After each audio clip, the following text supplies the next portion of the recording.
안녕하세요. 안공TV 안공입니다. 6.17 부동산 대책이 나오고 좀 혼란이 좀 많았었던 것 같은데 여러분들이 좀 많이 궁금해 하실 만한 그런 내용들을 어떤 한 언론사에서 Q&A 형태로 이렇게 잘 정리를 해놨더라고요. 그래서 제가 그거를 따로 정리를 한번 해봤습니다. 첫 번째 질문입니다. 서울에 전세를 끼고 집을 샀습니다. 주택담보대출도 받았는데 실거주 의무가 있나요? 7월 1일 이후를 얘기를 하는 거겠죠. 이번 6.17 부동산 대책 중에 주택담보대출에 대한 규제에 대해서 물어보고 있는 질문이에요. 이제 규제 시행일이 주택담보대출은 7월 1일 이후라고 이렇게 나와 있습니다. 이번 보도 자료에 보면은. 근데 시행일 이후에 서울에 있는 아파트를 구입을 했는데 주택담보대출을 받았습니다. 그리고 거기에 전세 세입자도 있는 상태입니다.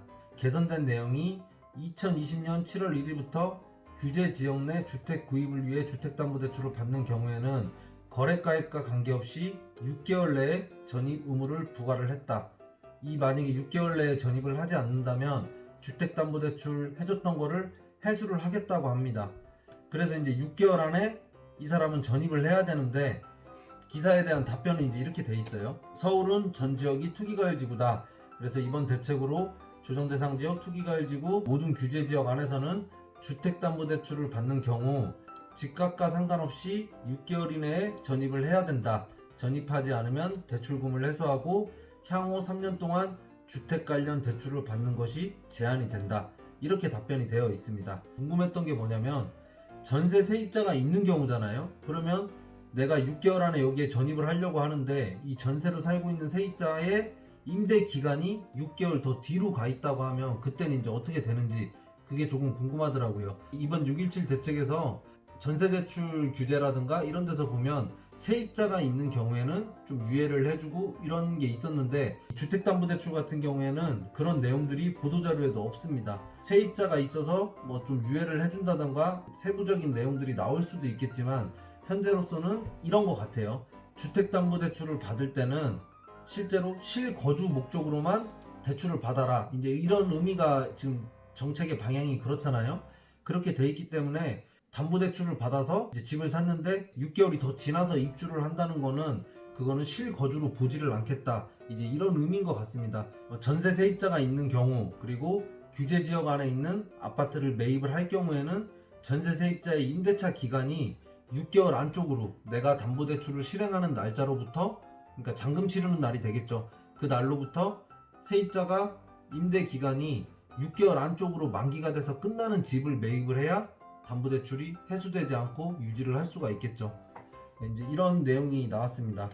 그래서 이거는 이제 확실하게 한번 가봐야겠지만 아마 이런 보도자료에도 예외적인 규정이 없는 걸로 봐서는 담보대출에 대한 규제는 좀 확실히 하겠다 이런 의미가 좀 강한 것 같습니다. 두 번째 질문은 6.17 부동산 대책 발표 전 투기과열지구 시가 3억 원이 넘는 아파트를 전세를 끼고 구입했습니다. 현재 전세로 살고 있는 집에서 2년 더 살고 매매한 집에 입주하려는 계획을 갖고 있습니다. 현재 집주인, 그러니까 전세로 살고 있는 그 집주인을 얘기를 하는 겁니다. 그 집주인이 전세 재계약을 할 때 전세금을 올린다면 전세 대출을 받아야 되는데 그때 전세 대출이 안 나오는 건 아닌가요? 왜냐하면 투기과열 지구에 시가 3억 원이 넘는 아파트를 구입을 했기 때문에 이제 물어보는 거예요, 이 사람은. 이제 전세자금 대출 같은 경우에는 이 A 케이스와 B 케이스로 이제 나눠서 한번 봐야 되는데 지금 여기에서 얘기하는 건 A 케이스입니다.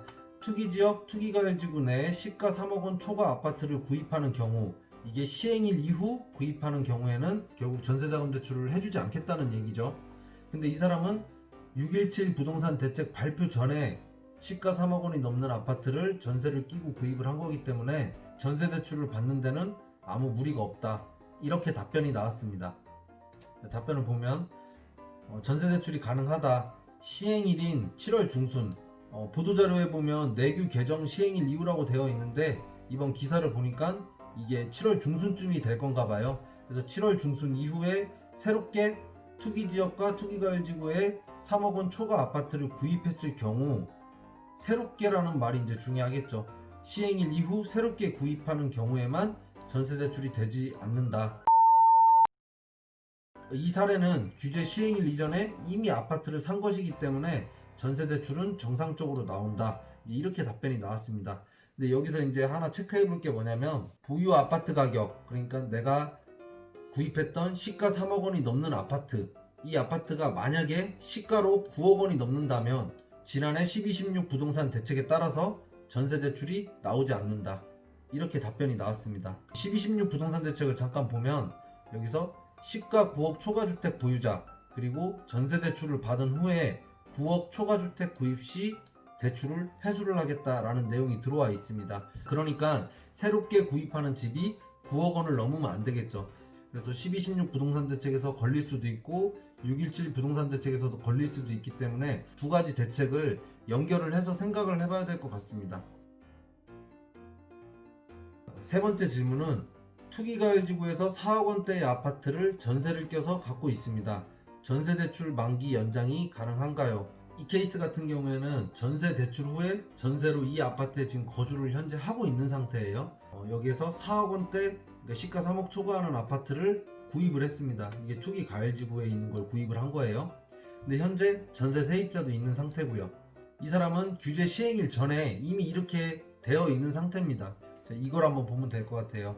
시행 전에 전세 대출 차주가 규제 시행 후, 그러니까 시행 전 전세 대출 차주죠. 이 사람은 규제 시행 후 투투 지역 내에 3억 원 초과 아파트를 신규 구입할 때는 대출 연장을 제한을 하겠다고 했습니다. 지금 이 케이스 같은 경우에는 시행일 전에 아파트를 구입한 거잖아요. 그러니까 이 사람은 전세 대출에 대한 만기 연장이 가능한 겁니다. 답변이 어떻게 달렸냐면 가능하다. 전세 대출 만기 연장이 안 되는 것은 규제 시행 예정일인 오는 7월 중순 이후 투기지역 투가지구 내에서 시가 3억 원 초과 아파트를 새롭게 구입한 경우다. 새롭게 구입했을 경우만 기존 전세 대출의 만기 연장이 되지 않는다라는 얘기입니다.